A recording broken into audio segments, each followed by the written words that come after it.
Merhabalar, kanalıma ve mutfağıma hoş geldiniz. Bugün sizlere tam kıvam, tam ölçü, tane tane taze kayısı reçeli tarifini paylaşmak istiyorum. Yeni tariflerimden haberdar olabilmek için kanalıma abone olup zili tıklayıp bildirimleri açmayı unutmayınız. Facebook ve Instagram hesaplarımdan da takibi alabilirsiniz. Tarifimiz için 1,5 kilo kayısı kullanıyorum. Kayısıları ortadan ikiye bölüp çekirdeklerini çıkarttım. Çekirdeklerine baktım. Çekirdekleri acıydı. Eğer tatlıysa çekirdeklerini içinde kullanabilirsiniz. Toplam 1,5 kilo toz şeker ekledim. Sizler için ölçtüm. 8 su bardağı toz şeker çıktı. 1 paket kabartma tozu kullanıyorum.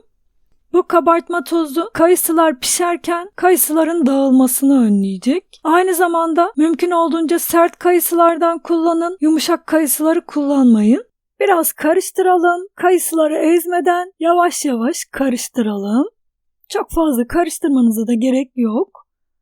Kapağını kapatıp buzdolabında bu şekilde bir gece bekletelim. Bir gece beklettim. Kayısılar hafif suyunu bıraktı.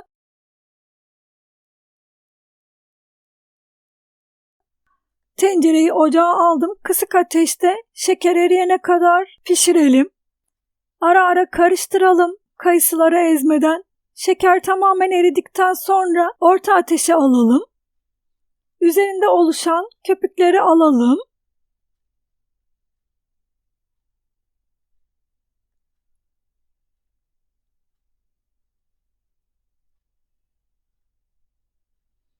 Çok fazla köpüklenip taşmaması için 1 çay kaşığı tereyağı ekledim.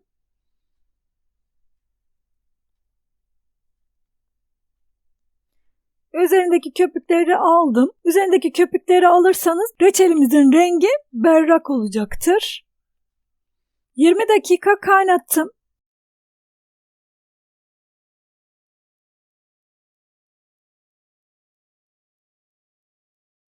...20 dakikanın sonunda 8 diş limon tuzu ekledim. Yaklaşık 1 tatlı kaşığı kadar limon tuzu kullanabilirsiniz.